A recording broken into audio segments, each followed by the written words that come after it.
अल्हम्दुलिल्लाहिल्लज़ी ला मानिअ लिहुक्मिही वला नाक़िद लिक़दाइही वस्सलातु वस्सलामु अला सय्यिदिल अंबियाइही व सनदी औलियाइही व अला अहबाबिहिल मुआरिदीन लिअदाई। अम्मा बाद फ़अऊज़ु बिल्लाहि मिनश शैतानिर रजीम। बिस्मिल्लाहिर रहमानिर रहीम। वमा अर्सलनाका इल्ला रहमतल लिल आलमीन। सदक़ल्लाहुल अज़ीम। इन्नल्लाहा व मलाइकतहु युसल्लूना अलन नबी या अय्युहल्लज़ीना आमनू सल्लु अलैहि व सल्लिमू तस्लीमा। बावाज़े बुलंद अस्सलातु वस्सलामु अलैका या सय्यदी या रसूल अल्लाह व अला आलिका व अस्हाबिका या सय्यदी या हबीब अल्लाह। नबी का नाम जब मेरे लबों पे रक्स करता है, नबी का नाम जब मेरे लबों पे रक्स करता है, लहू भी मेरी शरियानों में रक्स करता है। लगी है इसके गिर्द ये कैसी भीड़ फरिश्तों की, ये किसका नाम ले लेकर मुज़फ़्फ़र रक्स करता है। हम्दो सलात के इख्तिसार के बाद ज़ेबे मसनद सदारत हज़रत अल्लामा मौलाना तय्यबुर रहमान जलाली साहिब दामत बरकातहुमुल कुद्सिया और बरादराने अकबर कि जिन्होंने ये महफ़िल सजाई, मुबारकबाद पेश करता हूँ कि इतनी खूबसूरत महफ़िल सजाई और इतना एहतमाम किया। मैं अपनी गुफ्तगू से पहले ये एहतमाम देख कर ना वो मुझे बात याद आ गई हज़रत इमाम हसन बसरी रहमतुल्लाह अलैह की।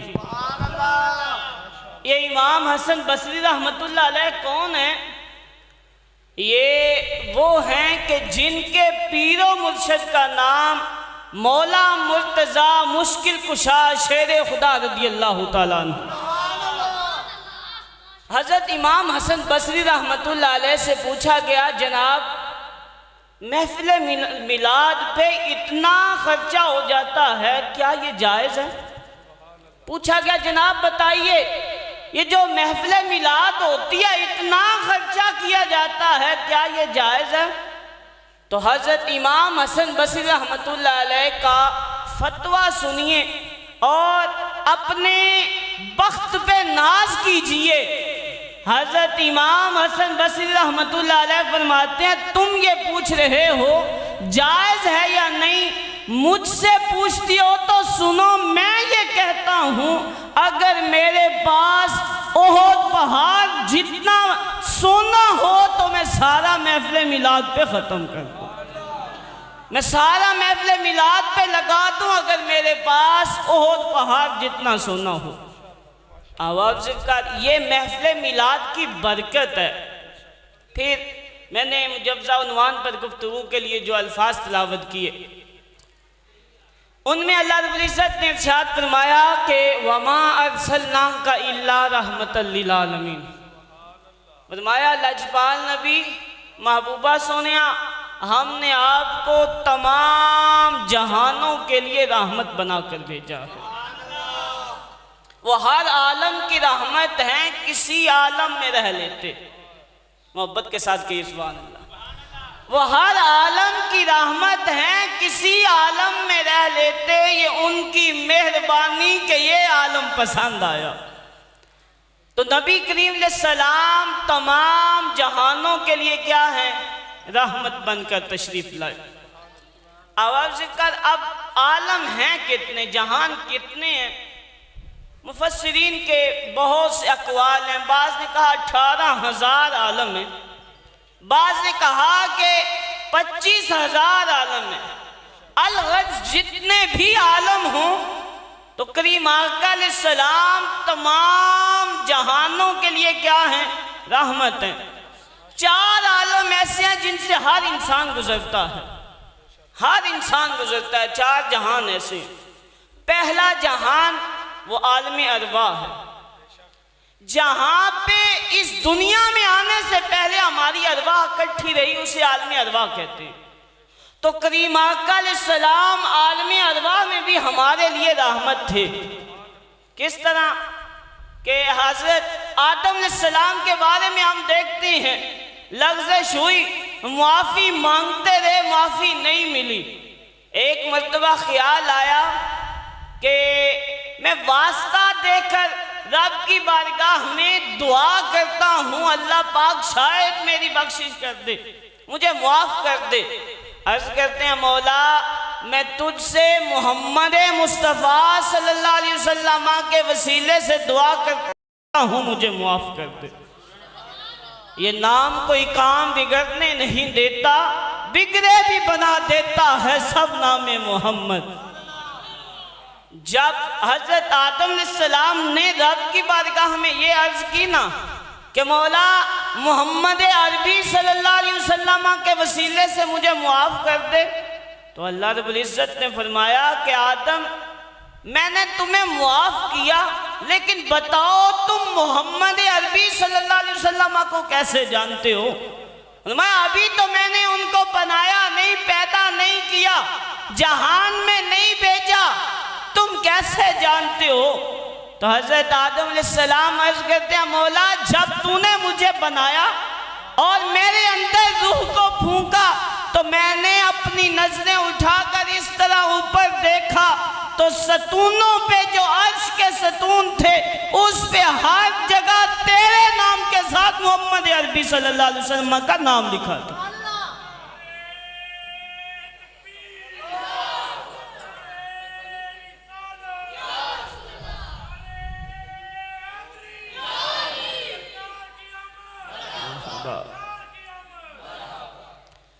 अर्ज की, मौला जब तूने मुझे पैदा किया मैंने अपनी नजरें उठाकर देखा तो हर जगह तेरे नाम के साथ मोहम्मद अरबी सल्लल्लाहु अलैहि वसल्लम के नाम को देखा। मैं पहचान गया कि ये नाम कोई आम नाम नहीं, ये हस्ती कोई आम हस्ती नहीं, ये वही हस्ती हो सकती है जो तुझे सबसे ज्यादा महबूब है।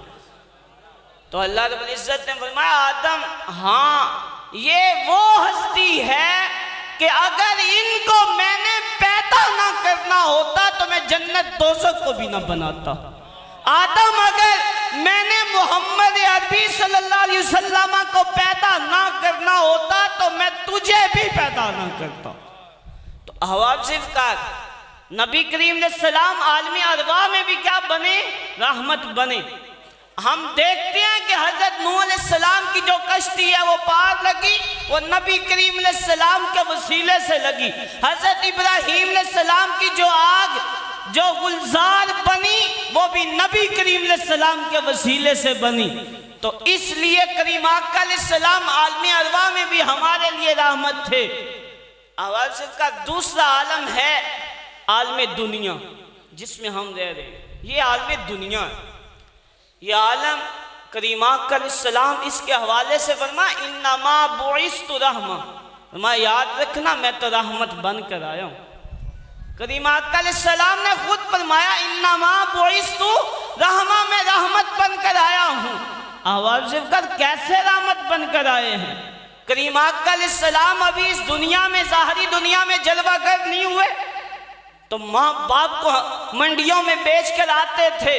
ज़ईफ बाप को मंडियों में बेच दिया जाता, बाप मर जाता तो अपना बेटा ही अपनी सगी माँ से निकाह कर लेता और जिंदा अपनी बच्चियों को दरगोर कर दिया जाता।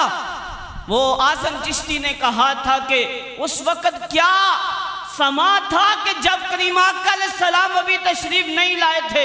आज़म चिश्ती रहमतुल्लाह अलैह फरमाने लगे अरब उत्ते जहालत दी सियारातां दा पैरा सी, अरब दी सरजमीन जुल्म शकावत दा कटहरा सी। हया सोजी दे तोबा और नमूने वेखे जांदे सन कि अरशां दे फरिश्ते उंगलियां मुंह विच दबांदे सन। दरूद उसते कि जिन्ने फिर आके गैरत जिंदा कर दिती, दरूद उसते कि जिन्ने फिर आके गैरत नू जिंदा कर दिता, पढ़ा दिता सबक जमाने नू हक तो सदाकत दा, बचाया जहन्नम तो विखाया राह जन्नत दा। मैं आज़म उसनु क्यों ना खत्मुल मुरसलीन आखा, मेरा ईमान है मैं उसनु रहमतल लिल आलमीन आखा। तो करीम आका अलैहिस्सलाम इस आलम में भी हमारे लिए रहमत हैं। आवाज़ कर, मुसलमानों के लिए तो करीम आका अलैहिस्सलाम रहमत बने ही बने ना। नबी करीम अलैहिस्सलाम की रहमत का हिस्सा वो काफिर भी पा रहे हैं। नबी करीम अलैहिस्सलाम की रहमत का हिस्सा वो काफिरों को भी मिला। किस तरह कि जब पहले करीम आका अलैहिस्सलाम तशरीफ नहीं लाए थे, लोग गुनाह करते तो क्या होता, जमीन में दंसा दिया जाता और किसी की शक्ल बिगड़ जाती, आसमान से वो पत्थरों का नज़ूल होता। लेकिन जब करीम आका अलैहिस्सलाम तशरीफ लाए तो फिर काफिर खुद चाहते थे, खुद कहते थे अब हम ये चाहते हैं वह अमतरना अलैहिम मतरा, हम हक को नहीं मानेंगे चे जाए कि हमारे ऊपर वो पत्थरों का अजाब ही क्यों ना आ जाए। काफिरों ने खुद कहा कि हम चाहते हैं अजाब आए पत्थरों का, लेकिन अल्लाह रब्बुल इज्जत ने क्या फरमाया, फरमाया कि अब मेरा महबूब मबूस हो चुका है, अब मैं तुम्हें अजाब नहीं दूंगा, अब मैं तुम्हें मोहलत दूंगा। फरमाया अब मेरा महबूब आ चुका है, मेरी शान के लायक नहीं, मेरा महबूब आ चुका है, अब मैं तुम्हें अजाब दूं, फरमाया अब मैं तुम्हें मोहलत दूंगा और क़यामत के दिन तुम्हें पकड़ूंगा। तो आवाज़ कर, करीम आका अलैहिस्सलाम आलमे दुनिया में भी हमारे लिए क्या है, रहमत बनकर आए। अगर उनकी रहमत ना हो दरमियान में, आज जो हम करतूत कर रहे हैं ना, अगर उनकी रहमत ना हो दरमियान में, अभी आग लग जाए इस जहान में। ऐसा कोई गुनाह नहीं है उम्मत मुसलमाना कर रही है, हर गुनाह उम्मत मुसलमान कर रही है। जिससे रोका गया था वो हर गुनाह हम कर रहे हैं, लेकिन हमारी शक्लें नहीं बिगड़ रही, आसमान से वो पत्थरों का नुज़ूल नहीं हो रहा, ज़मीन में नहीं दसाए जा रहे। ये सदका है मोहम्मद अरबी सल्लल्लाहु अलैहि वसल्लम। तो करीम आका अलैहिस्सलाम आलम दुनिया में भी हमारे लिए रहमत। फिर तीसरा आलम है आलम बरज़ख। आलम बरज़ख किसे कहते हैं कि जब इंसान मरेगा, मरने से लेकर क़यामत तक का जितना ये वक़्त है, ये सारे का सारा आलम बरज़ख है। करीम आका अलैहिस्सलाम आलम बरज़ख में भी हमारे लिए रहमत है। नबी करीम अलैहिस्सलाम आलम बरज़ख में भी हमारे लिए रहमत है। किस तरह, करीम आका अलैहिस्सलाम ने फरमाया याद रखना हयाती खैरुल लकुम व ममाती खैरुल लकुम, फरमाया मेरा जिंदा रहना भी तुम्हारे लिए बेहतर है और मेरा इस ज़ाहरी दुनिया से पर्दा फरमाना भी तुम्हारे लिए बेहतर है। अर्ज़ की कि आका किस तरह हमारे लिए बेहतर है। करीम आका अलैहिस्सलाम फरमाने लगे तुम्हारे अमाल मेरी बारगाह में कब्र अनवर में भी पेश होते हैं। फरमाया अगर तुम्हारे अमाल अच्छे हों तो फिर हमीदुल्लाह, मैं अल्लाह का शुक्र अदा करता हूँ, और फरमाया कि अगर तुम्हारे अमाल बुरे हुए तो फिर भी तुम्हारी बख्शिश के लिए दुआएं करता हूँ। मैं अब भी तुम्हारे जो अमाल हैं वो मेरी बारगाह में पेश होते हैं। रोज़ा अनवर में भी नबी करीम अलैहिस्सलाम की बारगाह में हमारे अमाल पेश होते हैं। तो करीम आका अलैहिस्सलाम ने फरमाया अगर तुम्हारे अमाल बुरे हों तो तुम्हारी बख्शिश के लिए रब की बारगाह में दुआएं करता हूँ। तो आलमे बरज़ख में भी हमारे लिए क्या है, रहमत है। और इसके बाद आखिरी जो आलम है वो आलमे आखिरत है। आखिरत में तो करीम आका अलैहिस्सलाम की शानें देखने वाली होंगी ना। वो किसी ने कहा था फ़कत इतना सबब है इन इकादे बज़्म महशर का कि उनकी शानें महबूबी दिखाई जानी है। आखिरत में करीम आका अलैहिस्सलाम की शानें वो देखने वाली होंगी। करीम आका अलैहिस्सलाम ने इरशाद फरमाया कि अल्लाह रब्बुल इज़्ज़त ने तमाम नबियों को एक दुआ दी, जब मांगोगे जो मांगोगे दिया जाएगा। फरमाया कि जब मांगोगे जो मांगोगे दिया जाएगा। एक खास दुआ दी।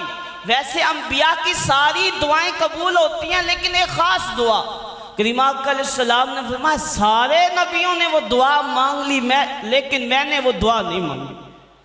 आका आपकी ज़िंदगी में कोई ऐसा दिन नहीं आया, आका आपने वो दुआ क्यों ना मांगी? या रसूलुल्लाह सल्लल्लाहु अलैहि वसल्लम, ताइफ में आप पे पत्थर भी बरसाए गए, आपके जूते मुबारक वो खून से भर गए, नालैन मुबारक। या रसूलुल्लाह, शेब अबी तालिब की घाटियों में आपको हड्डियों से गूदा निकाल के भी खाना पड़ा, पत्ते खाकर गुजारा करना पड़ा। या रसूलुल्लाह, आपने वो दुआ क्यों ना मांगी?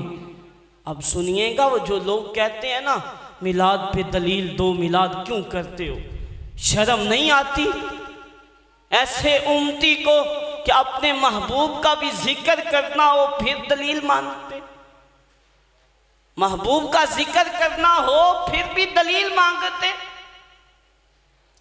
जहां जाते हैं हम तेरा जिक्र छेड़ देते हैं, कोई महफिल हो तेरा रंगे महफिल देख लेते हैं। तो करीम आका अलैहिस्सलाम ने फरमाया, सारे नबियों ने दुआ मांगी, मैंने वो दुआ नहीं मांगी। या रसूलल्लाह, आपने वो दुआ क्यों ना मांगी? करीम आका अलैहिस्सलाम ने फरमाया कि मैंने वो दुआ बचा कर रखी है अपने उम्मतियों के लिए। मैं कल क़यामत का दिन होगा, लोग जब परेशान हाल होंगे और मेरी बारगाह में आएंगे ना, उस वक्त वो दुआ करके अपनी उम्मत की बख्शिश करवाऊंगा। नबी करीम अलैहिस्सलाम इतने रहीम और शफीक बनकर आए कि आखिरत में भी करीम आका अलैहिस्सलाम हम गुनाहगारों के लिए अपनी दस्तार मुबारक उतार कर रब के हुजूर सजदा रेज़ हो जाए। नबी करीम अलैहिस्सलाम आखिरत में भी हम गुनाहगारों के लिए इतना वो एहतमाम फरमा रहे। तो आज लोग महबूब के जिक्र के लिए दलीलें मांगते फिरते हैं। आवाज कर, इतना करीम और इतना रहीम नबी किसी को मिला है तो बताओ तो सही, हम अपने उस महबूब के तज़किरे ना करें तो और क्या करें? आवाज कर, ये मैंने बयान किया कि 4 आलम ऐसे हैं कि जिनसे हर इंसान गुजरता है। तो करीम आका अलैहिस्सलाम हर आलम की रहमत हैं, तो हर आलम में करीम आका अलैहिस्सलाम रहमत बने। अब हमारा भी कुछ फ़र्ज बनता है, हम करीम आका अलैहिस्सलाम जो इतने रहीम और शफीक बन कर आए। करीम आका अलैहिस्सलाम ना घर में मौजूद थे तो हज़रत आयशा सिद्दीक़ा रज़ियल्लाहु ताला अन्हा अर्ज़ करती हैं, आका मेरे लिए दुआ फरमा दे। सुनिएगा यह हदीस मुबारका, करीम आका अलैहिस्सलाम की बारगाह में उम्मुल मुमिनीन सच्चे बाप की सच्ची बेटी अर्ज़ करती हैं, आका मेरे लिए दुआ फरमा दे। करीम आका अलैहिस्सलाम ने हाथ उठाए, फरमाया अल्लाहुम्मा मग़फ़िर ली आयशा था, फरमाया क्या मौला फातिमा के, आयशा के, फरमाया मेरी आयशा के अगले पिछले सारे गुनाहों को मुआफ़ कर दे। करीम आका अलैहिस्सलाम ने दुआ की ना, जब ये दुआ की तो हज़रत उम्मुल मुमिनीन हज़रत आयशा सिद्दीक़ा इतना खुश हुई, इतना खुश हुई कि उनका जो सर मुबारक था वो नबी करीम अलैहिस्सलाम की गोद में आ गया। नबी करीम अलैहिस्सलाम ने फरमाया कि आयशा तुझे मेरी दुआ ने खुश किया। अर्ज़ करती हैं, दुआ इतनी बड़ी आपने दे दिया तो खुश क्यों ना हूँ? तो नबी करीम अलैहिस्सलाम ने फरमाया कि आयशा मुझे अल्लाह रब्बुल इज़्ज़त की कसम, ये जो दुआ मैंने तुम्हें दी है ना, मुझे अपने उस परवरदिगार की कसम कि जिसके कब्ज़े कुदरत में मेरी जान है, फरमाया मैं हर फर्ज नमाज के बाद अपनी सारी उम्मत को ये दुआ देता हूँ। नबी करीम अलैहिस्सलाम तो इतने रहीम, आज फिर जिक्र के लिए भी दलीलें मांगे, फिर शर्म से डूब मर जाना चाहिए।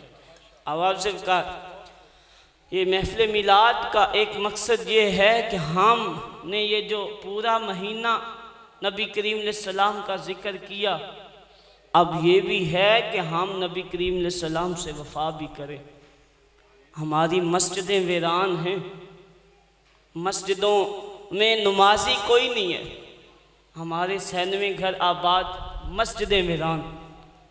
हम ये कहते हैं हमें ग़ुलामी रसूल में मौत कबूल है, और भाई मौत तो आएगी ही सही, लेकिन ये भी कहो कि हमें ग़ुलामी रसूल में 5 वक्त की नमाज भी कबूल है। फिर हम रोने रोते हैं कि हमारे हालात ऐसे हो गए, हमारे हालात ऐसे हैं। वो किसी ने कहा था कि ख्वाहिशात से नहीं गिरते फल झोली में, ख्वाहिशात से नहीं गिरते फल झोली में। वक्त की शाख को ऐ दोस्त खुद हिलाना होगा, कुछ नहीं होगा अंधेरों को बुरा कहने से, अपने हिस्से का दिया खुद जलाना होगा। अगर हम चाहते हैं हमारे हालात संवर जाएं तो फिर हमें करीमा अलैहिस्सलाम से वफा करने की ज़रूरत है। दुआ है अल्लाह पाक अपने बारगाह में हमारी इस हाज़री को शर्फ़ कबूलियत अता फ़रमाए। वमा अलैना इल्लल बलाग बिन वमा तौफ़ीक़।